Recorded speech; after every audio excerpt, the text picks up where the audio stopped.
உதயநிதி ஸ்டாலின் அவர்கள் பேசிய பேச்சு நேற்றைய அந்த ஆர்ப்பாட்டம் கிட்டத்தட்ட திமுகவுக்கு ஒரு பெரிய வரப்பிரசாதம். தட்டுல வச்சு லட்டு கொடுத்த மாதிரி.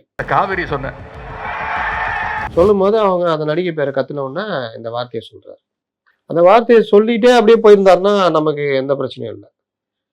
நான் சொன்னது காவிரி தண்ணின்னு அதுக்கு விளக்கமும் கொடுக்குறாரு. சார், இதுக்கு கைது அவசியம் நினைக்கிறீங்களா சார் நீங்க? கைது நான் எப்படி பார்க்குறேன்னா, சட்ட ரீதியாக கைது தான் இந்த சட்டத்துக்கு. ஆனால் பொலிட்டிக்கலாக பார்க்கும் பொழுது நாளைக்கு சட்டசபை. அப்போ கைது பண்ணும்போது என்ன ஆகுனா இவரை ஹீரோ ஆகிடுவீங்க. இதை சுற்றி போகுது. உதயநிதி சிரித்தார், காமெடியாக கைதை பார்க்கிறேன் என்கிறார், கொந்தளித்த இப்படியே போகும். நாளைக்கு அவர் சட்டசபைக்கு வரும்போது ஹீரோ மாதிரி வருவார்.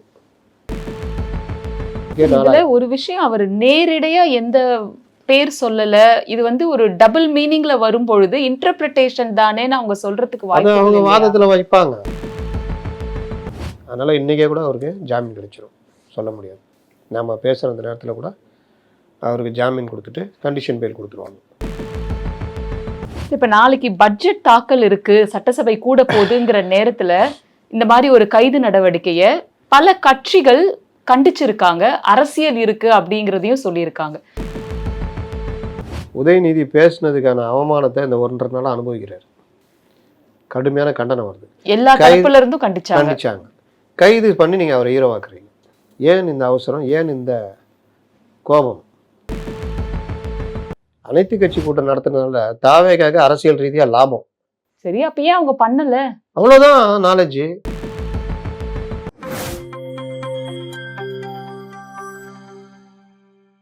நியூஸ்பிக்ஸ் இந்தியா நேயர்களுக்கு வணக்கம். இன்றைய நேர்காணலில் நம்மோடு இணைந்திருக்கிறார் மூத்த பத்திரிகையாளர் திரு முத்தலீப் அவர்கள்.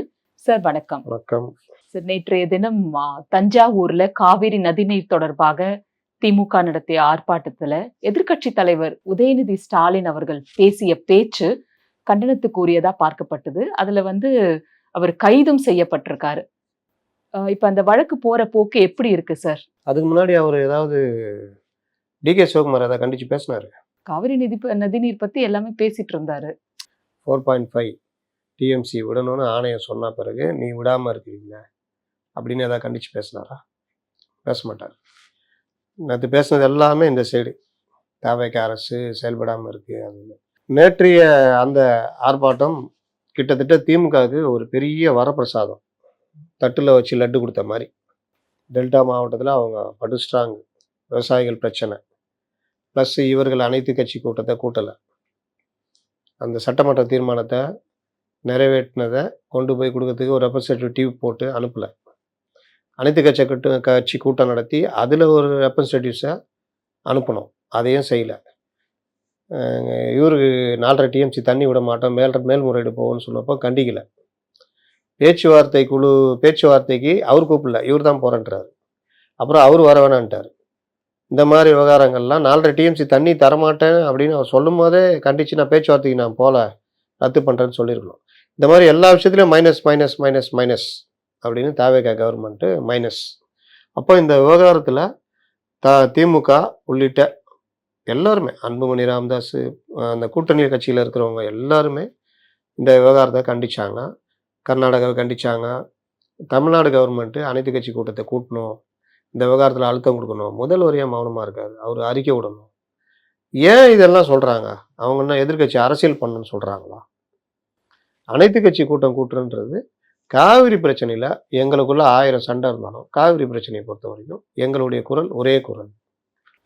காவிரி பிரச்சனையில் எங்களுக்குள்ள 1000 பிரச்சனைகள் இருந்தாலும் நாங்கள் ஒன்றாக டெல்லியில் இதை பார்ப்போம். காவிரி பிரச்சனையில் இந்த விவகாரத்தில் தமிழ்நாடு அரசு வன்மையாக கண்டனத்தை தெரிவிக்குது. முதல்வரை அறிக்கை விடுறாரு, முதல்வர் பிரதமர் கோரிக்கை, இந்த மாதிரி விஷயங்களுக்காக தான் கேட்கறது. இதுதான் கர்நாடகால பண்ணிட்டாங்க. கர்நாடகால பண்ணிட்டாங்க. அவங்க எப்பவுமே முன்னாள் முதல்வர்கள் எல்லாருமா பண்ணுவாங்க. இத்தனைக்கு பிஜேபியும் காங்கிரஸும் கைகோர்க்கும். அப்போ நீங்க இங்க அனைத்து கட்சி கூட்டத்தை கூட்டியிருந்தீங்கன்னா பலரும் பல கருத்துக்கள் சொல்லியிருப்பாங்க. நீங்க அதன் அடிப்படையில் ஒரு வரைவு அறிக்கையை ரெடி பண்ணி நீங்க அனுப்பிச்சு வச்சிருந்தீங்கன்னா உங்களுடைய அழுத்தம் வரும். இப்போவும் அந்த அழுத்தம் இருக்குது. ஜல்ஜீவனும் சரி, ஆணையமும் சரி இருக்கு. 2வது சட்ட போராட்டம். உடனடியாக உச்சநீதிமன்றம் அப்போவே போயிருக்கணும். லேட் அதுக்கு முன்னாடி திமுக போயிட்டாங்க. திமுக போறதெல்லாம் வந்து அரசியலுங்க. திமுக வலியுறுத்தணும். திமுக எல்லாம் போயெல்லாம் அதுல தீர்வுலாம் அது காண ஒரு பின்னடைவா முடியும்ல சார். எது? 2 பேரு 2 கட்சி எப்பவுமே 2 அந்த பேர் வேலையை போறது. பண்ணவே கூடாது.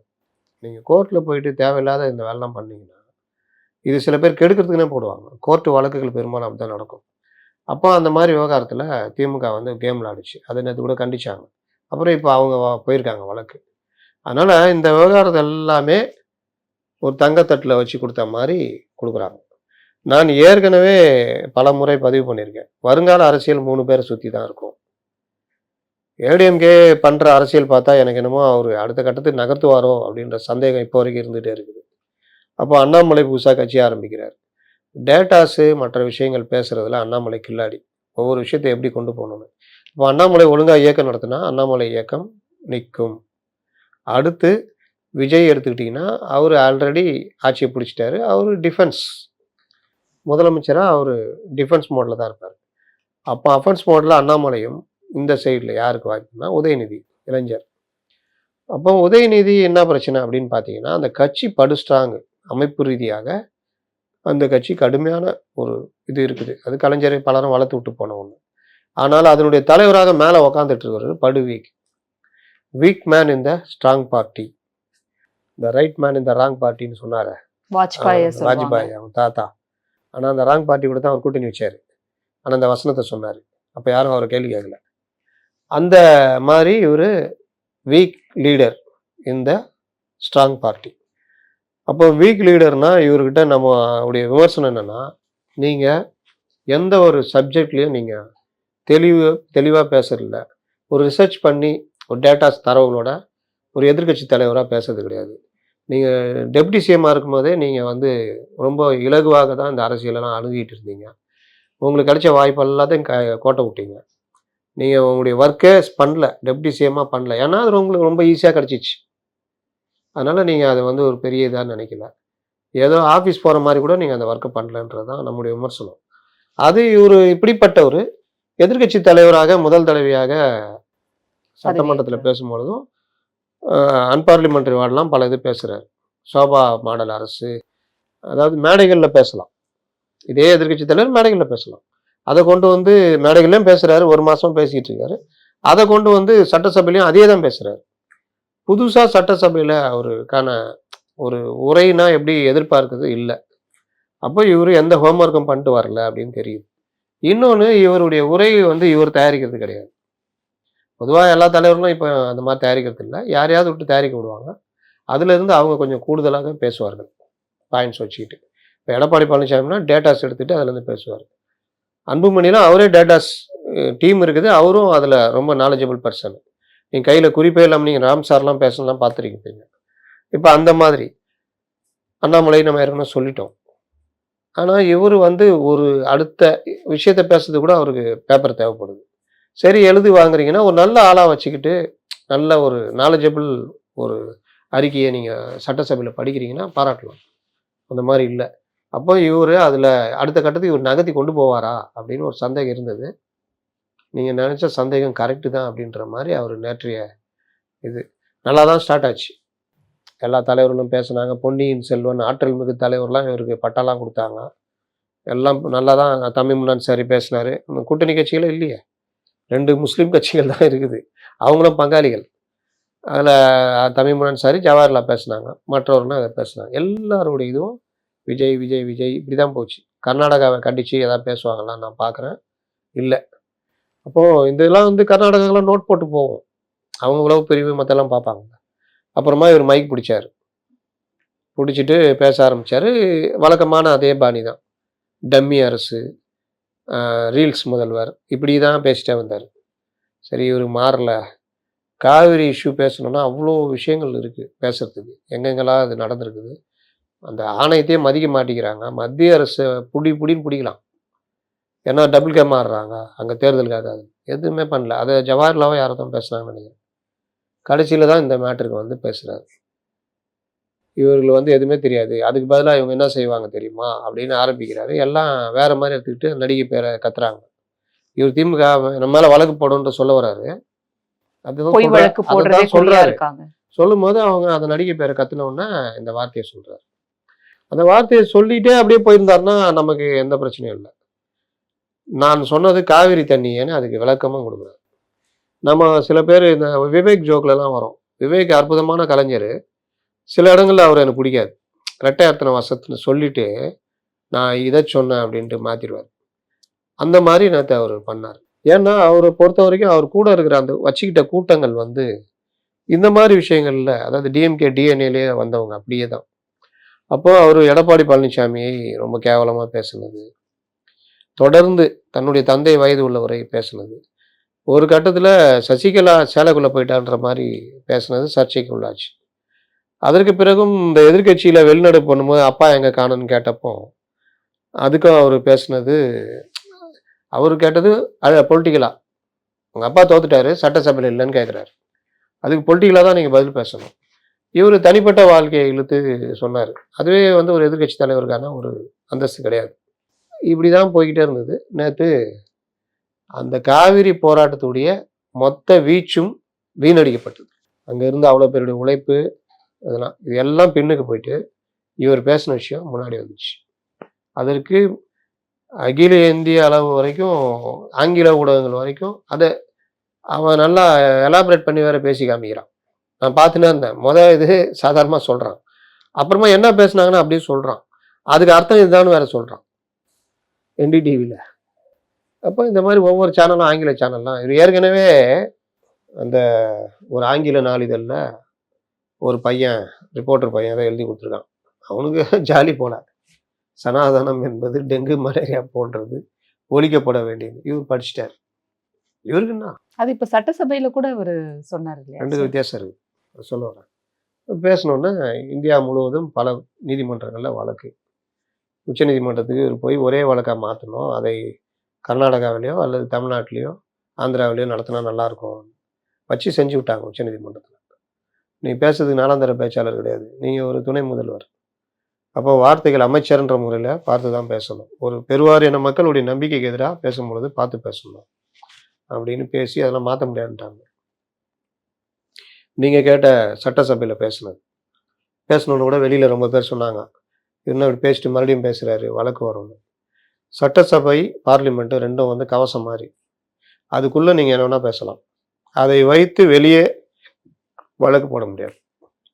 குறிப்புகள் வந்து வேணால் நீக்கலாம். உரிமை மீறல் கொண்டு வரலாம். சபாநாயகர் கண்டிக்கலாம். சபாநாயகர் கண்டிக்கலாம். உரிமை மீறலை கொண்டு வரலாம். இந்த இப்போ ராஜீவ் அந்த இடியட்ஸை ஃபாலோ பண்ணுறவங்க அப்படின்னு சொன்னார்ல, அதற்கு தாக்கூர் வந்து உரிமை மீறல் கொண்டு வந்திருக்காரு. சபாநாயகர் தண்டனை கொடுக்கலாம், ஜெயில் தண்டனை கூட கொடுக்கலாம். ஆனால் வெளியில் இருக்கிற ஜுடிஷியலோ மற்ற விஷயங்களோ அந்த பேச்சை வச்சு நடவடிக்கை எடுக்க முடியாது. அதனால தான் அவர் சனாதனம் ஒழிக்கப்படணும்னு பேசுனது பெருசாக இதாகும். இதுதான் நடந்தது. அதனால் இவர் வந்து அந்த இவரும் சரி, இவர் தந்தையாரும் சரி, அந்த விஷயங்களில் விஷயஞானம், ரொம்ப ஆழ்ந்த விஷயஞானம், நுணுக்கமான விஷயங்கள்லாம் இவங்க டெப்த்து கிடையாது. அதுதான் அவர்களுக்கு பிரச்சனை. இடஒதுக்கீடு சம்மந்தமாக அவர் ஒரு தடவை ஸ்டாலின் பேசிட்டு வந்து அவங்க அப்பா கண்டிச்சாருன்னு சொல்லுவாங்க. வாக்குறுதி கொடுத்துட்டு வந்தப்போ அவர் கண்டிச்சாருன்னு சொல்லுவாங்க. இப்போ அந்த மாதிரி இப்போ கலைஞர்னா டெப்த்தாக இருப்பார். ஒரு விஷயத்தை எப்படி நான் சின்ன உதாரணம் சொல்கிறேன். 2007 குமாரசாமி முதலமைச்சராக இருக்கும்போது, இங்கே கலைஞர் முதலமைச்சர், என்கிட்ட கலைஞர் பேசினாரு, பேச்சுவார்த்தைக்கு வரேன்னு சொன்னார். பேசலாம், காவிரி பிரச்சனை பற்றி பேச்சுவார்த்தை நடத்தலாம் அப்படின்னு சொன்னாருன்னு அவர் பேட்டி கொடுத்துட்டாரு. உடனே கலைஞர் இங்கேருந்து மறுத்து, நான் யுகாதி வாழ்த்து தான் சொன்னேன், அவங்க அப்பாவும் பிள்ளையும் எனக்கு நண்பர்கள், இந்த மாதிரி அரசியல் பண்ணக்கூடாதுன்னு மறுக்கிறார். இந்துவில் எல்லாத்துலேயுமே வந்தது அது. ஏன் கலைஞர் மறுக்கிறார்? இந்த பிரச்சனை, காவிரி பிரச்சனை நீதிமன்றம் மூலம் மட்டும்தான் தீர்க்க முடியும்னு அவர் அதில் ஆணித்தரமாக முடிச்சிருப்பார் அந்த அறிக்கையில். அப்போ அவர் எவ்வளோ டெப்த்து பார்த்துங்க. இது இங்கே இருக்கிற முதலமைச்சர் டிகேஎஸை நம்ம பேச்சுவார்த்தை நடத்தலான்னு கூப்பிடுறாரு. வித்தியாசம் தெரியுதா? இதே முதலமைச்சரை திமுக டைவர்ட் பண்ணுது. எப்படி டைவர்ட் பண்ணுது? நடுவர் மன்றம், அந்த மேகதாட்டுக்காக தனி நடுவர் மன்றம் கேட்போன்னு ஒரு இது திணிக்கிறார். யாரு? உதயநிதி தான் தீர்மானம். உடனே விஜய் ஏத்துக்கிறார். அது படு பைத்தியக்காரத்தனம். ஏன் இதை சொல்றேன்னா, 1971 நீங்க 24 ஒப்பந்தத்தை மீறி 3 அணை கட்டுறாங்க. கபினி, ஹாரங்கி, ஹேமாவதி. 58, 68ல் 2. இது எல்லாமே வந்து அந்த ஒப்பந்தத்துக்கு எதிரானது. அப்போ கலைஞர் ஒரு வழக்கு போடுறாரு உச்சநீதிமன்றத்தில். கலைஞர் போடல, திமுகவில் 2 பேர் அதில் சேர்ந்துக்கிறாங்க. மூப்பனார் போடுறாரு. மூப்பனார் வந்து காமராஜர் காங்கிரஸ் அப்போ. இந்திரா காங்கிரஸுக்கு எதிர்ப்பு. அப்புறம் ஜெகநாதன் ஒரு விவசாய சங்க தலைவர். இவங்க எல்லாம் போடுறாங்க. அதில் என்ன முக்கியமான பிறை என்னன்னா, காவிரி அந்த 24 ஒப்பந்தத்தில் இருக்கிற விஷயங்களை மீறக்கூடாது. கட்டுமானங்கள், பாசன திட்டங்கள் எதுவுமே பண்ணக்கூடாது. பண்ணிக்கிட்டு இருக்கிறத நிறுத்த உத்தரவிடணும். காவிரி உரிமைகள் பாதுகாக்கப்படணும். இதை வந்து ட்ரிபியூனல் ஒன்று அமைக்கணும் அப்படின்னு அந்த கோரிக்கையில் இருக்கு. அருமையான வழக்கு அது 71ல். இந்திரா காந்தி காங்கிரஸ் தான் தமிழ்நாட்டுக்கு செய்யாத துரோகமே கிடையாது. இந்திரா காந்தி அப்போ தேவராஜ அரசாங்க வந்து என்ன பண்ணுறாங்க, கலைஞர்கிட்ட பேசி ஃபேக்ட் ஃபைண்டிங் கமிட்டி, உண்மை கண்டறியும் குழுன்னு நம்ம போடுவோம், இந்த விஷயத்தை நம்ம பேசி தீர்த்துக்கலாம் அப்படின்னு வழக்கை வாபஸ் வாங்கன்றாங்க. இது கலைஞர் செய்த அவர்கள் துரோகத்திற்கு துணை போன விஷயம். முடியவே முடியாது. நாங்கள் போட்ட வழக்கு நாங்கள் தீர்த்துக்கிறோம், எங்களுக்கு ட்ரிபியூனல் அமைக்கணும். இவர்கள் வாட்டில் எனக்கு என்னென்னு 3 அணை கட்டிகிட்டு இருக்கிறாங்க. தண்ணி ஒவ்வொரு இதுவுமே நீங்கள் மழை பெய்து வர்ற காலத்தில் வர்ற இது கிருஷ்ணராஜ சாகர் தண்ணி அணை திறந்து வருதலாம். கபினி அணை மற்ற இது கட்டினா வறட்சி காலத்தில் வர்ற ரூட் ஆகும். அங்கே அணை கட்டணுன்னா உங்களுக்கு மற்ற மாதங்கள் ஜனவரி மற்றதில் வர்ற இது கூட வரல. அப்போ இந்த மாதிரி கட்டினதுனா நான் ஒத்துக்கவே மாட்டோம் அப்படின்னு பண்ணியிருக்கணும். இவர் அனைத்து கட்சி கூட்டத்தை கூட்டி நாம் வந்து இந்த விஷயத்தில் பண்ணுறோம், எப்போது வேண்டுமானாலும் இவர்கள் இதை ஃபாலோ பண்ணலன்னா வழக்கு தொடுக்கும் உரிமை நமக்கு இருக்கிறது என்ற இதோட உணர்வுடன் இந்த இதுக்கு நம்ம அனுமதி கொடுக்குறோன்ட்டு வழக்கை வாபஸ் வாங்குறாங்க. அந்த இவர் மட்டும் வாங்க மாட்டேன்றாரு, விவசாய சங்கத்தினர் மட்டும். இதுக்கு பிறகு 3 ஆணையும் கட்டி முடிச்சிடறாங்க. எம்ஜிஆர் ஆட்சி வந்த பிறகு 83ல் ஒரு வழக்கு, அந்த வழக்கு சீராய்வு மனு போடுறாரு. அந்த வழக்கு தான் ட்ராவல் பண்ணி 90ல் தீர்ப்பாயம் அமைக்கிறாங்க. அது ட்ராவல் பண்ணி இறுதி தீர்ப்பு 2007ல் வருது. அதுங்க எத்தனை வருஷம். அப்போ இந்த மாதிரி விஷயங்கள்லாம் திமுக வந்து எனக்கு என்னன்னு பண்ணிட்டு வீரம் பேசிட்டு இருப்பாங்க. கலைஞர் வந்து அப்படி பண்ணிட்டார், இது பண்ணிட்டாருன்னு. அன்னைக்கு மட்டும் விட்டு கொடுக்காம நாங்கள் கோர்ட்டு வழக்கு நடத்தியே தீர்வோம்னா ஏதோ ஒரு முடிவு 80களுக்குள்ளேயாவது வந்திருக்கும். 77ல் எம்ஜிஆர் போய் குண்டுராவை பார்க்குறாரு. குண்டுராவ் வந்து எம்ஜிஆருடைய ரசிகர், குடும்ப ஃப்ரெண்டு. அவர் வீட்டுக்கு சாப்பிட போகிற மாதிரி ஒரு அன்அஃபிஷியலாக போயிட்டு எனக்கு தண்ணி தர மாட்டேங்கிறாரு அவன் பையன் அப்படின்னு அவங்க அம்மாட்ட சொல்லி அவரை கூப்பிட்டுட்டு ராமகிருஷ்ண ஹெக்டே முதலமைச்சரை பார்த்து பேசி ஒரு பேச்சுவார்த்தை போகுது. இங்கேருந்து ஒரு அறிக்கை விடுறாரு, எல்லாம் இதுன்னு சொல்லிட்டு கூடி குறைவான தண்ணி வாங்கிட்டு வந்துட போறீங்க அப்படி இப்படின்னு. எம்ஜிஆர் பயந்துட்டார், இது புது பிரச்சனையாக மாறிடும், ஏற்கனவே விவசாயிகளை தூண்டி விட்டு பிரச்சனை வருது, எதுக்கு வம்புன்னு அவர் பின்வாங்குறாரு. இதெல்லாம் வரலாறு. அதனால் காவிரி இஷ்யூவில் வந்து நீங்கள் உரிமைகளை விட்டு தராமல், ஏன் இதை சொல்கிறேன்னா, அன்றைக்கி ஃபேக்ட் ஃபைண்டிங் கமிட்டி அமைச்சதுனால தான் அவர்கள் அணையை கட்டிட்டாங்க. அந்த கேப்பில் நீங்கள் ஃபேக்ட் ஃபைண்டிங்னு சொல்லிட்டு நீங்கள் போனால் அணையை கட்டி முடிச்சிட்டாங்க. இப்போ மேகதாட்டுக்கு நீ நடுவர் மன்றத்தை கேட்டேன்னா நடுவர் மன்றம் போடலாம் அணையை கட்டி முடிச்சுவாங்க. அதனால தான் அன்புமணியிலேருந்து எடப்பாடியிலேருந்து எல்லாம் எதிர்த்தாங்க. இதெல்லாம் பைத்தியகாரத்தனமாக இருக்குது இது மாதிரி. அதனால தான் இவங்க தீர்மானத்தை அனுப்பலை, கொண்டு போய் ஒரு கமிட்டி போட்டு அனுப்பல. ஆனால் அனைத்து கட்சி கூட்டத்தையாக கொண்டு போயிடலாங்களா? அனைத்து கட்சி கூட்டம் கூட்டுவதில் ஏன் இவ்வளவு தயக்கம் சார்? அவரு முதல்வர் அவர்கள் கலந்துக்கலனா கூட அவர் சார்பில் யாராவது ஏங்க முதல்வர் கலந்துக்கலனா கூட என்ன அர்த்தம்? அவர் கலந்துக்கலையே, அவர் தான் வரமாட்டேங்கிறாரு. ஏன் வரமாட்டேங்கிறாரு? அதான் ஏன், அதுதான் நான் உங்களை கேட்கிறேன். ஏன்னா நிர்மல்குமார் அவர்கள் அவசியம் இல்லைன்னு சொல்லிட்டாரு. அவர் யார் சொல்றதுக்கு? அவர் ஒரு துறை அமைச்சர் தானே. நாங்க சொல்றேன், இவர்கள் யார் சொல்றதுக்குன்ற. இதுதான் இவருடைய பார்வை, இது குறுகிய பார்வை. அனைத்து கட்சி கூட்டம் நடத்துனதுனால தாவேக்காக அரசியல் ரீதியா லாபம். சரி, அப்ப ஏன் அவங்க பண்ணல? அவ்வளவுதான் நாலேஜ். இவர்களுக்கு ஆலோசனை சொல்றவர்கள் யாரு? இவர்களுக்கு இருக்கிற சீஃப் செக்ரட்டரி என்ன பண்றாரு, ஆலோசனை என்ன பண்றாங்க, துறை சார்ந்த செயலர்கள் என்ன பண்றாங்க, இந்த மாதிரி பண்றது முறை. இது பண்ணிட்டீங்கன்னா உளவுத்துறை இந்த மாதிரி அனைத்து கட்சி கூட்டத்தை கூட்டிட்டீங்கன்னா வேலை முடிஞ்சிடும். டிராஃப்டை கொண்டு போய் ஒரு 3 அமைச்சர்கள் ப்ளஸ் மற்ற கட்சிகள்லாம் வச்சு அமுச்சு விட்டிங்கன்னா நம்மளை யாரும் கேள்வி கேட்க மாட்டாங்க. பொலிட்டிக்கலாக நம்ம ஸ்ட்ராங் ஆகிடுவோம். கேட்டால் நாங்கள் தான் பண்ணுமே, இந்த உச்சநீதிமன்றத்தில் வழக்கு போட்டிருக்கோம், போராடுறோம், தாவேக சார்பாக ஒரு போராட்டம் அறிவிங்க, காவிரி பிரச்சனையை எதிர்த்து, வேலை முடிஞ்சிடும். அப்போ இவரு அதை சொல்கிறதுக்கு அதிகாரிகள் இருக்காங்களா? எனக்கு என்னன்னு இருக்கிறாங்க. சரி, போகணும்னு அவர் சொல்லவே இல்லையே அப்படின்னு வந்து தாவேக்காவினர் சொன்னாங்க. ஏன்னா அமைச்சர்கள் மத்தியில வேளாண் துறை அமைச்சர் வினோத் அவர்கள் முதல்ல போவாருன்னு சொன்னாரு, அப்புறம் தெரியல. அவர் தானுங்க பேட்டி கொடுத்தாரு. அதுதான் முதல்வர் வந்து இங்க இருந்து அப்பாயின்மெண்ட் கேட்டிருக்காரு. சொன்னதை மறுத்துட்டாரு அவர். அப்புறமா வினோத் ஏன் அவர்கள் சொன்னீங்க? நீங்க அதுதான். அப்ப நீங்க என்ன என்ன குழப்பம்? ஸ்போர்ட்ஸ் பர்சனா? அவ்வளவு குழப்பங்கள். அவர் சொன்னாரு, நீ ஏன் சொன்ன, நீ எப்படி சொல்லுவேன்னு அவர் திட்டுறாங்க. அப்புறம் மறுத்துட்டு எதா இருந்தாலும் முதலமைச்சர் அலுவலகம் சொல்லுன்றாங்க. சரி, இப்போ இவர் சீஃப் சரிங்க, நீங்க மினிஸ்டர் அப்பாயின்மெண்டே சொன்னாரே சார். கேட்கலன்னா எதுக்குங்க 13 பேர்? கர்நாடகா சீஃப் மினிஸ்டரே சொன்னாரே சார். அவர் அப்புறமா நான் அதுக்கு முன்னாடியே வர்றேன். அப்பாயின்மெண்ட்டை கேட்கலாம் எதுக்கு? 3 அமைச்சர்கள், முதல்வர், அதிகாரிகள் கொண்ட குழு ரெடி ஆகுது போகிறதுக்கு. வேற ரெடியாச்சு. அதனால இந்த மாதிரி விஷயங்கள்லாம் இந்த அரசுக்கு வந்து தப்பு தப்பாக வழிகாட்டுறாங்க. ரொம்ப சிம்பிளுங்க. பழைய தலைமை செயலாளர்கள் இருப்பாங்க, மூத்த வழக்கறிஞர்கள் இருப்பாங்க. இப்போ காந்தி, இன்னும் 2-3 பேர் இருக்காங்க. இவங்க எல்லாத்தையும் இவங்கள்ட்ட ஆலோசனை கேட்கலாம். சில மூத்த தலைவர்கள் இருப்பாங்க, காவிரி இஷ்யூஸ் நீண்ட காலம் பார்த்தவங்க இருப்பாங்க. எடப்பாடிகிட்டே கேட்கலாங்க, தப்பே கிடையாதுங்க. எம்ஜிஆர் பண்ணியிருக்காருங்க. அதனால அவங்க மரியாதை குறைஞ்சே போகாது. எடப்பாடிக்கிட்ட இவர் போய் சந்திக்கணும், இல்லாட்டி அவரை சந்திக்கணும்னு கூப்பிட்டு என்ன பண்ணலாம் காவிரி மரியாதை நிமித்தமா எடப்பாடி அவர்களை சந்திக்க கூட அவர் விரும்பல. அவர் கேட்பார்? இல்லை, அது தப்பு. அவர் எல்லாத்தையும் கேட்டாரு, எடப்பாடி டைம் கொடுக்கல. அப்படியா? அதுதான் உண்மை. இவங்க அந்த டைம்ல எல்லாரும் சந்திக்க ரெடியா இருந்தாங்க. இதுல இந்த இதெல்லாம் சொல்றேன், இதெல்லாம் நல்ல அரசியல். எடப்பாடிட்ட கேட்டால் அவர் விவசாயம் தெரிஞ்சவர், இந்த பிரச்சனையும் தெரிஞ்சவர், அவரு சொல்ல போறாரு. இல்லையா, இவர் தம்பிதுரை இருக்காரு, பலர் இருக்காங்க. எஸ்ஆர்பி இருக்காரு, எஸ்ஆர் பாலசுப்ரமணியம் இருக்காரு, கேஎஸ் ராதாகிருஷ்ணன் இருக்காரு, எவ்வளோ பேர் இருக்காங்க காவிரி இஷ்யூ தெரிஞ்சவங்க. என்ன பண்ணலாம்? வைகோ இருக்காரு, வைகோட்ட பேசலாம். இப்போ இவங்க எதையுமே இவர்கள் இஷ்டத்துக்கு முடிவெடுக்கிறாங்கன்னா அது ரொம்ப தப்பு. சரி, ஒரு பக்கம் இவங்க இப்படி முடிவு எடுக்கிறாங்க. நீங்க சொன்ன மாதிரி நேற்று கிடைத்த ஒரு நல்ல ஆப்பர்ச்சுனிட்டியில இஷ்யூஸை பேசாம இப்போ ஊடகங்கள் முழுக்க முழுக்க உதயநிதி அவர்கள் கைது விவகாரமும் அவர் பேசின விவகாரமும் தான் எல்லாத்துலயும் வந்துட்டு இருக்கு. இஷ்யூ கம்ப்ளீட்டா டைவர்ட் ஆயிடுச்சு. ஊடகங்களுக்கு தன்னை பார்க்க வைக்கணும். எவ்வளோ பேர் பார்க்குறாங்களோ அவ்வளோ ஊடகங்களுக்கு காசு வரும். அதனால பார்க்க வைக்கணும். இன்னைக்கு ஊடகங்களில் தமிழ் எப்படி போச்சு? அப்போ பார்க்க வைக்கிறது என்னென்ன வேலை செய்யுது? அந்த யூடியூப்பில் ஒரு 10 கண்டென்ட் போடணும். உதயநிதி கைது, கலங்கி நின்ற கிருத்திகா போட்டிருக்காங்க. இந்த மாதிரி ஒவ்வொன்றும். அப்புறம் கொந்தளித்த திமுக, கடும் கோபத்தில் திமுகவினர், கோபம் வராது கூட கோபம் வரும், நம்ம எதாவது பண்ணோம் போல. இப்போ இந்த மாதிரி எல்லாம் போட்டு பண்ணுறது.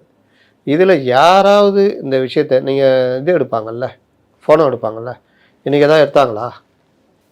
வேறு எதாவது இருந்தால் உடனே இந்த செய்தி பிரேக்கிங் போட்டு உடனே சொல்லுங்கள் ஷியாம், சொல்லுங்கள் அவர்களே, இவர்களே. இப்போ ஷியாம் இருக்கார், அவர் கிட்டத்தட்ட திமுக ஆதரவாளர் மாதிரி தான் பேசிகிட்டு இருக்கார் சமீப காலமாக. ஆனால் இந்த விஷயத்தை அவரை நியாயப்படுத்தி பேச முடியுமா? சரி, இதுக்கு கைது அவசியம் நினைக்கிறீங்களா சார் நீங்கள்? கைது வந்து நான் எப்படி பார்க்குறேன்னா, சட்ட ரீதியாக கைது தான். இந்த சட்டத்துக்கு நான் பெயிலபிள் செக்ஷன் தான். உமன் ஹராஸ்மெண்ட்டு, பெண்மையை இழிவுபடுத்துறது, பொது அமைதிக்கு குந்தம் விளைவித்தல், 67 ஆக்ட், ஐடி ஆக்ட். இது 67 ஐடி ஆக்டும் உமன் ஹராஸ்மெண்ட்டுமே non bailable section. Arrest must, remand கொண்டு போனாலும் பண்ணிவிடுவாங்க.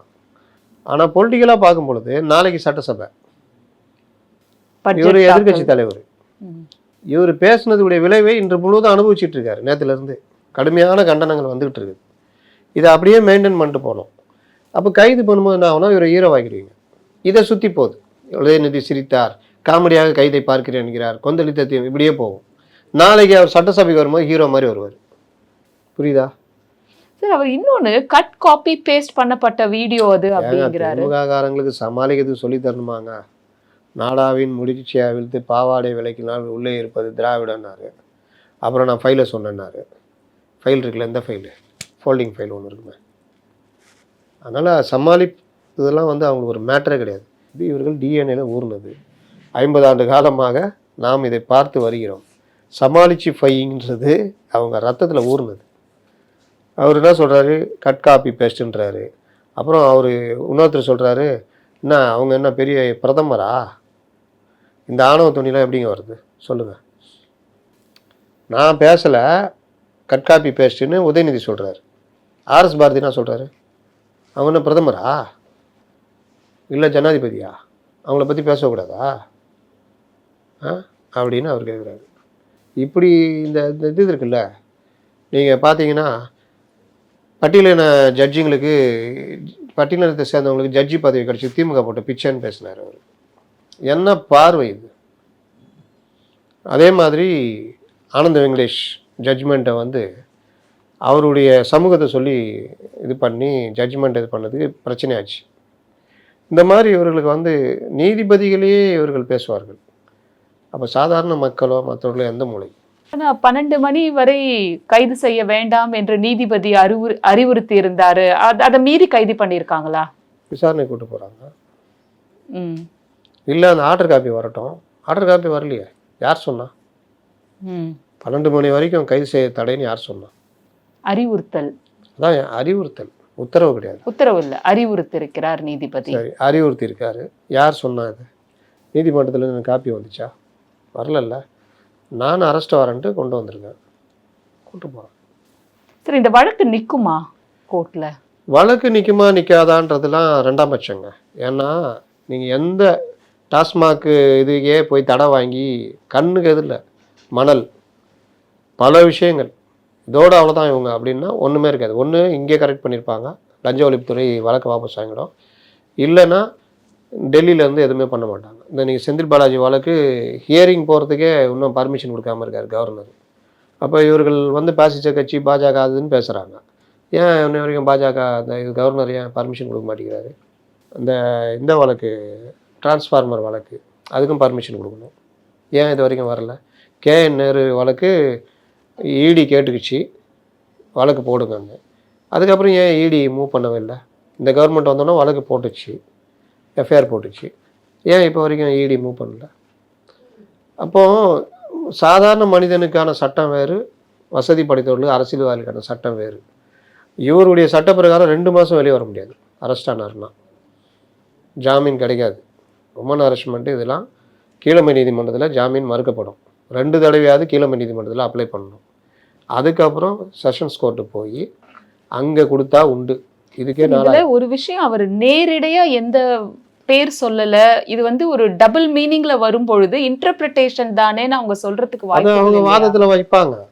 ஆனா நீங்க எந்த ஒரு விஷயமும் எப்படி புரிந்து கொள்ளப்படுகிறது? அவர் ஏன் நீர் பற்றி பேசினாரு, ஆனால் நான் காவிரி தண்ணியை தான் நான் சொன்னேன் அப்படின்னு ஏன் சொல்கிறாரு அப்படின்ற வாதமும் வரும்ல. ஆனால் யாரோட பேரையும் அவர் சொல்லலைல்ல சார்? அவர் சொல்லலை, ஆனால் சொன்னதுக்கு எதிர்வினை ஆட்டினார் இல்லையா? அதுதானே மேட்ரு. அந்த எதிர்வினை ரொம்ப வல்கராக இருந்தது. அந்த வல்கரை கூட அவர் கடந்து போயிருந்தாருன்னா தெரிஞ்சிருக்காது. அவர் அதுக்கப்புறம் அந்த நீரை நான் வந்து காவிரி நீரை தான் நான் சொன்னேன்னு சொல்கிறப்போ, நான் வந்து நீங்கள் அந்த அம்மாவுக்கு புரிஞ்சிக்காதீங்கன்றப்போ வரும்பொழுது அது அவர் அதை ரிலேட் பண்ணி தான் பேசுகிறாருன்னு வரும். இதெல்லாம் வாதத்தில் வைக்கப்படும். ஆனாலும் நீங்கள் பெரிய வக்கீல்கள் பெரிய பெரிய ஆட்களை வச்சு வாதாடும் போது நீங்கள் நேரடியாக உயர்நீதிமன்றத்தில் ஜாமீன் கூட வாங்கலாம்.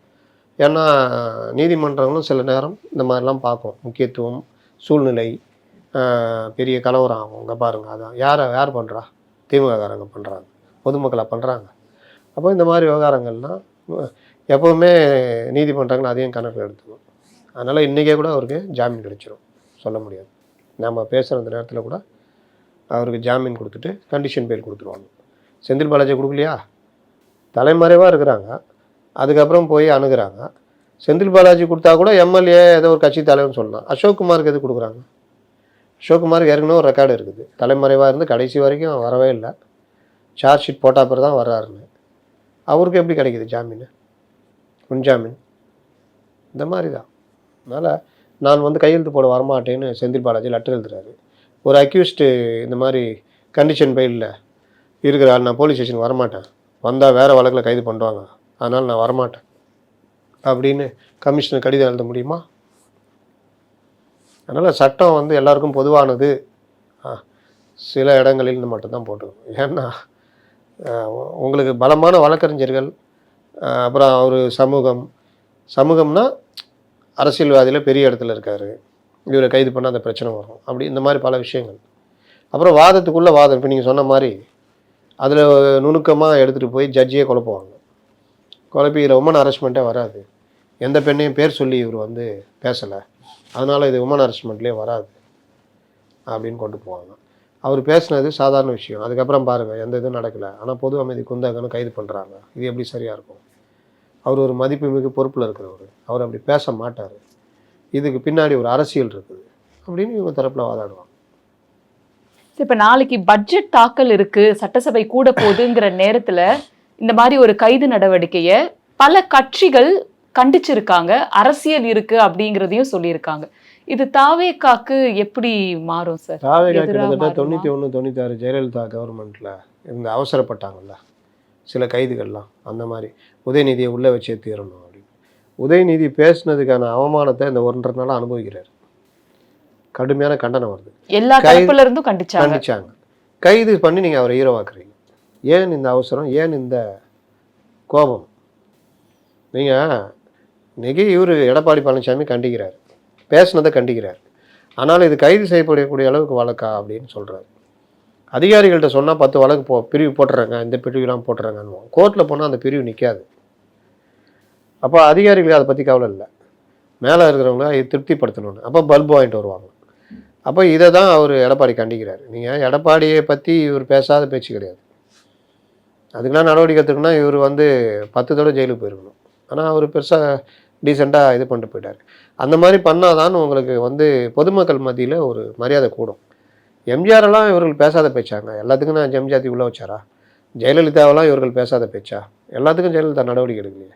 ஜெயலலிதாவும் சசிகலாவும் இணைச்சே பேசினாங்க, அதுக்கெல்லாம் அவங்க நடவடிக்கை எடுக்கலையே.